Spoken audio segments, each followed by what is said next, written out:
27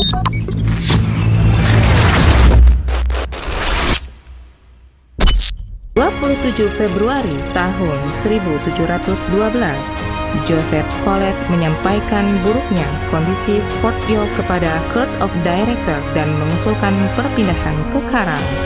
Pembangunan Fort Marlborough berlangsung sejak 1714 sampai dengan tahun 1719. Joseph Collet sebagai inisiator pembangunan. Fort Marlborough diserang oleh armada Prancis. 23 Desember 1807, Presiden PIC Thomas Parke dibunuh akibat kebijakannya mengontrol semua aspek perdagangan, menghapus laskar Bugis, tanam paksa kopi, dan mempengaruhi pengadilan.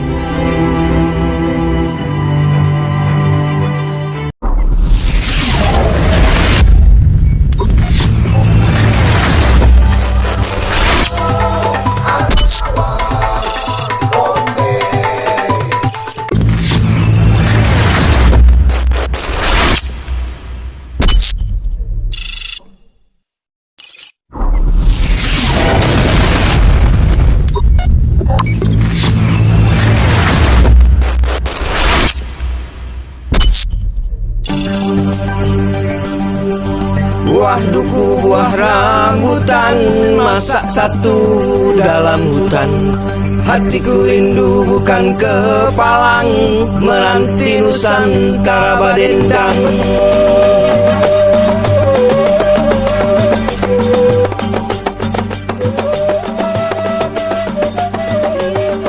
Oke, Greolik, kita sudah berada di dalam benteng Fort Marlborough.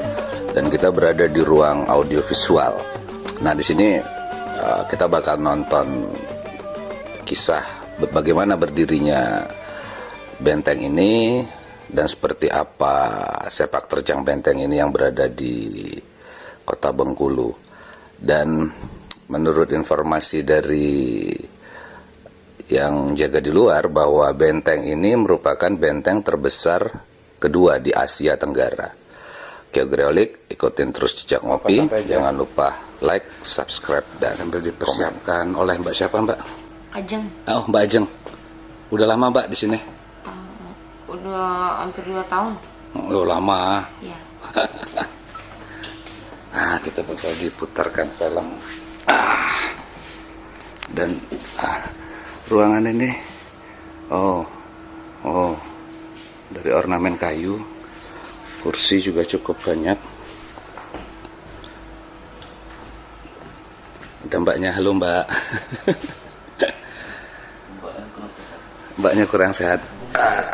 Oh, Greolik, ini Mas Agus yang selama ini bersihin meriam di depan, di dalam benteng ini. Kesulitannya apa, Mas? Kesulitannya itulah ada karatan yang udah mendebal itu, Pak. Yeah. Ada teknik-teknis khusus untuk membersihkan meriam logam-logam di sini? Besi, Pak. Khusus? Ada cairan khusus atau? Ada cairan khususnya, Pak. Ngeramu sendiri, ngeracik atau? Beli. Beli. Tapi tadi saya lihat ada benda pusaka itu. Ada benda pusaka, senjata tajam itu juga perawatannya sama juga. Mas juga yang rawat itu? Enggak, Pak. Oh, bukan. Itu sudah nggak boleh di itu, Pak. Oh, replika itu ya? Replika. Replika. Iya, sudah dari sana ya, Pak.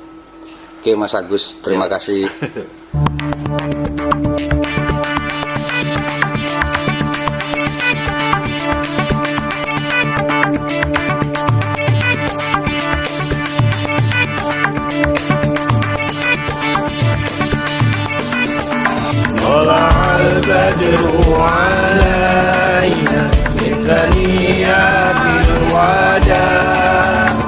وجب الشكر علينا ما دعا لله داع طلع البدر علينا من ثنيات الوداع وجب الشكر علينا ما دعا لله داع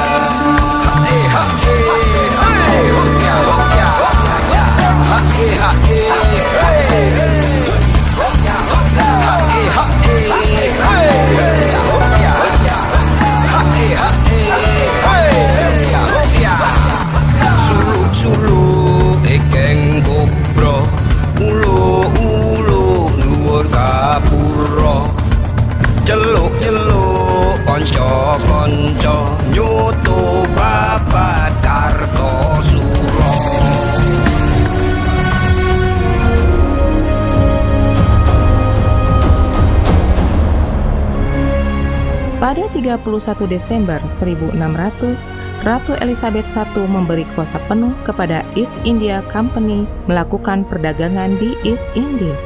Tahun 1601, Sir James Lancaster memimpin ekspedisi East India dengan kapal Red Dragon berangkat dari Torbay, Inggris melalui Cape of Good Hope, mengunjungi Nicobar di Samudra India, di Aceh, kemudian di Banten. PIC mendirikan kantor dagang pertama di Banten, kemudian mengirim utusan dagang ke Maluku. Selama 20 tahun, PIC mendirikan kantor dagang di Makassar, Ambon, dan Banjarmasin. Inggris mengalami kemunduran di Ambon. Ralph Ord dan William Cawley berangkat dari Madras menuju Aceh untuk membangun kantor dagang Inggris di Aceh, tapi usaha tersebut gagal. Madras Expedition di bawah pimpinan Ralph Ord mendarat di Bengkulu tanggal 24 Juni 1685. 12 Juli 1685, Traktat York ditandatangani antara Kerajaan Selebar, Pangeran Raja Muda dari Sungai Lemau dengan Ralph Ord dari Inggris. Kerajaan Selebar mengizinkan Inggris mendirikan benteng di Sungai Serut. Pembangunan Fort York dipimpin oleh Mr. Fowles di bawah komando Benjamin Bloom. Dalam proses pembangunannya, Fort York mengalami berbagai kendala. Wabah penyakit malaria, disentri, kolera yang berakhir dengan kematian. Akhir 1685, Mr. Fowles meninggal. 27 Februari tahun 1712, Joseph Collet menyampaikan buruknya kondisi Fort York kepada Court of Director dan mengusulkan perpindahan ke Karang. Pembangunan Fort Marlborough berlangsung sejak 1714 sampai dengan tahun 1719. Joseph Collet sebagai inisiator pembangunan. Bulan Maret 1719, terjadi penyerangan dan pembakaran Fort Marlborough oleh rakyat Bengkulu yang dipimpin oleh anak mendiang Pangeran Jenggalu. Fort Marlborough ditinggalkan, Governor dan personel PIC mengungsi ke Madras. Tahun 1723, PIC kembali ke Bengkulu dipimpin Deputi Gubernur Joseph Walsh untuk membangun kembali kantor dagang.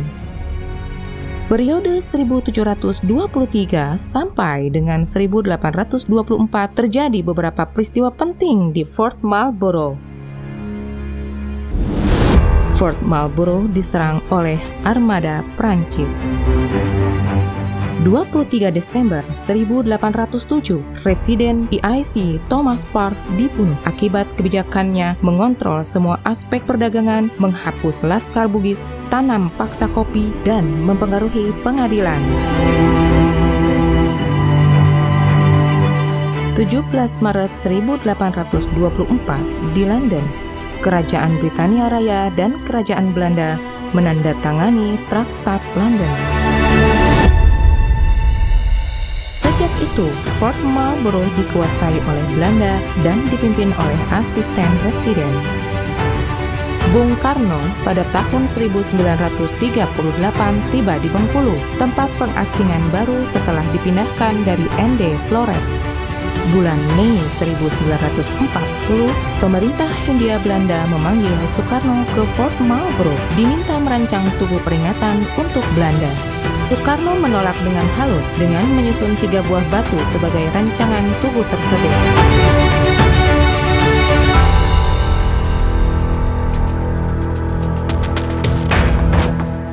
(24 Februari 1942), Jepang masuk ke Bengkulu.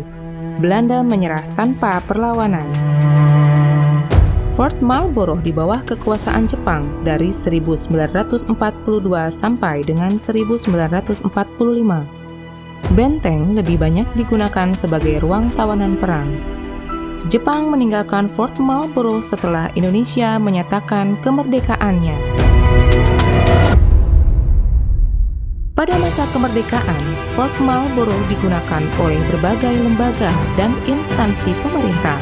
Tahun 1949 kembali dikuasai oleh Belanda pada agresi militer Belanda. namun direbut kembali oleh pemerintah Republik Indonesia.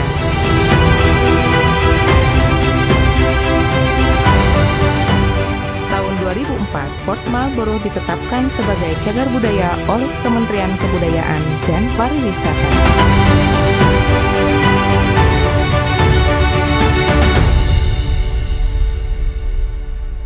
Ready? Let's go.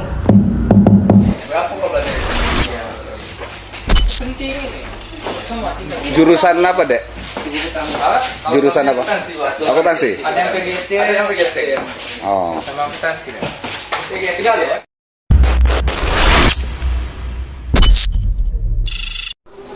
Bang, terima kasih. Ya, sama-sama Mas. Permisi Bang Muklis ya. Ya, Nanti saya minta nomor teleponnya, tak kirim ininya, linknya. boleh. Ya. Kembang Nusantara, indah budaya berbeda-beda. Kembang berkembang seluruh negeri berwarna-warni, bahkan bangsa hanya beda pulau alat gitu. Hanya beda pulau wong gitu galo. Mong beda pulau ne ala konco dewe. Mong beda pulau ne ala cabe mete. Hanya beda pulau ala gitu. Hanya beda pulau wong gitu galo. Mong beda pulau ne ala konco dewe. Mong beda pulau ne ala cabe mete. Oke, Biolik, cukup sekian. Kita muter-muter benteng dan jangan lupa like, subscribe, dan komen. Sampai ketemu di konten berikutnya. Oke, ciao. Zaman wes akhir bumi goyang. Rasa dipikir rasa